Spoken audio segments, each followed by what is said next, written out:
Hello, ladies and gents, boys and girls, people of all ages, sexualities, and identities. Welcome back to another film/book review.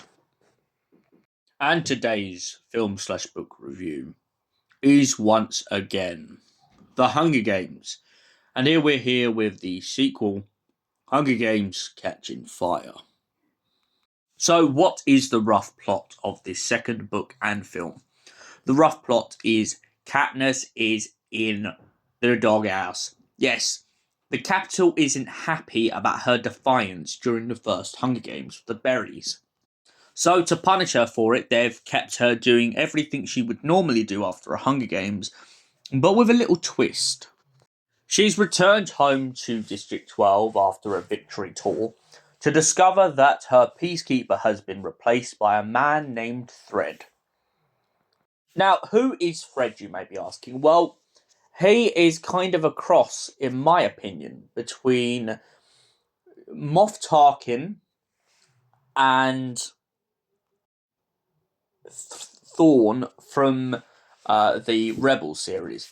He's brutal, he's vicious, and he will do everything in his power to control the districts. Gale gets into some trouble and, of course, ends up getting whipped at the stake. Katniss and Peter then have to go off and visit the other districts to essentially say their kind of condolences to the other tribute to a fallen and prove to all these other districts that they actually cared about the people they murdered in the arena.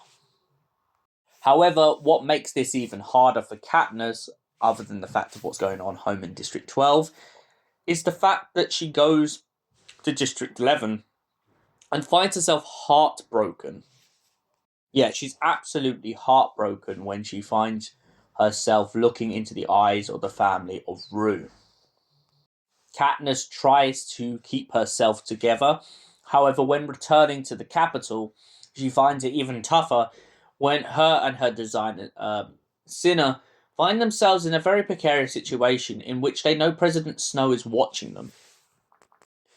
This is because President Snow previously in this story had come to Katniss's house to kind of give her the blow warning that she is under watchful eye and he will not tolerate anything she does against the program. On top of this, the quarter quell is then announced, and Katniss and Peter find themselves in a situation in which they're going back into the arena. Haymitch tries to convince them that they need allies in the arena to survive. So she joins up with Finnick, Joanna, Beatwee, Wireless, and a few... yeah, I think that's all of them.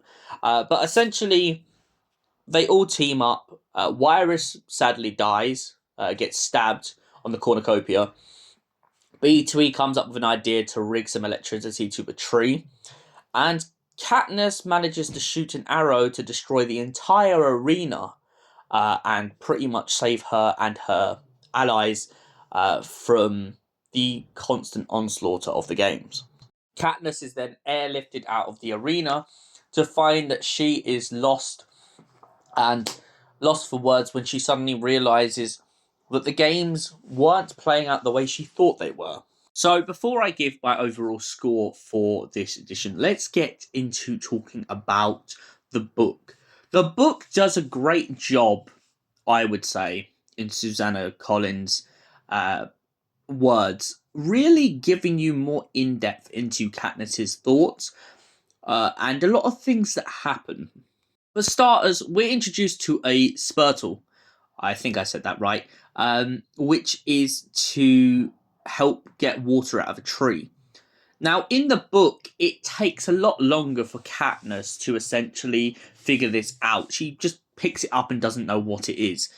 Then she remembers the fact that Haymitch is most probably nagging in her head to use her brain.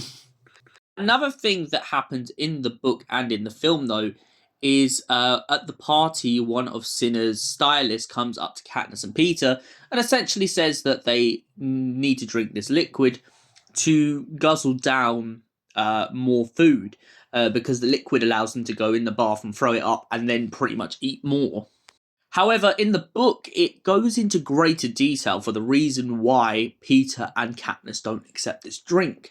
It's because coming from a starving district where they just about have enough money for food, it is so horrid for them to go to the capital and watch people waste food. Another thing I really like in the book is how it takes time to get to a lot of events. Like, for instance, we get greater detail into what Thread does in District 12. And I feel like the greatest thing that the book does within the first half of it is we don't just have the worry about Katniss getting back to home, but we also have the worry that Katniss has just met two people who have fled an uprising district. And she's allowed them to go in the forest, not knowing whether or not the capital has been watching. But she also is very paranoid in the book, similar to in the film, because when President Snow comes into her house and makes himself at home, she finds herself at an ad for odds because she doesn't know how the capital know about her kissing Gale. I also like how in the end of the book, when Katniss is smeared with blood by Joanna, she's given more time to kind of assess herself, and then we're stuck in this kind of situation in which she doesn't quite know whether she needs to destroy the force field yet. She's still assessing why Beetwee's so beaten up, and why Joanna and Finnick seem to have gone just on an absolute spree, running around the jungle like nutters. There's also this nice bit in the book about them getting a lot of gifts from the capital. I feel like the fact that that wasn't in the film, personally, I think was a little bit of a letdown, because it really showed that this time round, Haymitch was really pushing for people to eat. I also like the constant twist in the book and in the film overall of Haymitch and Peter knowing a lot more than Katniss, and by the end of this story, Katniss feeling like she's been left out by the fact that Haymitch is so reliant on getting other people to come up with plans because he doesn't know if he could trust Katniss to do it herself. So, what do I give Hunger Games Catching Fire out of 10? Well, I definitely say it's just as strong as its first book. However, due to it having more contradictions between this book and the film, I feel like I've got to knock it down a couple points, because the film makes some very valid points on why it takes so long for things to happen. And by the fact that that's not reinversed when they make the film, I feel like kind of cuts away from the magic of the Hunger Games. And for that reason, I give it a 7 out of 10. Thanks for watching. We'll see you in the next video. Until then, stay beautiful and have an incredible night.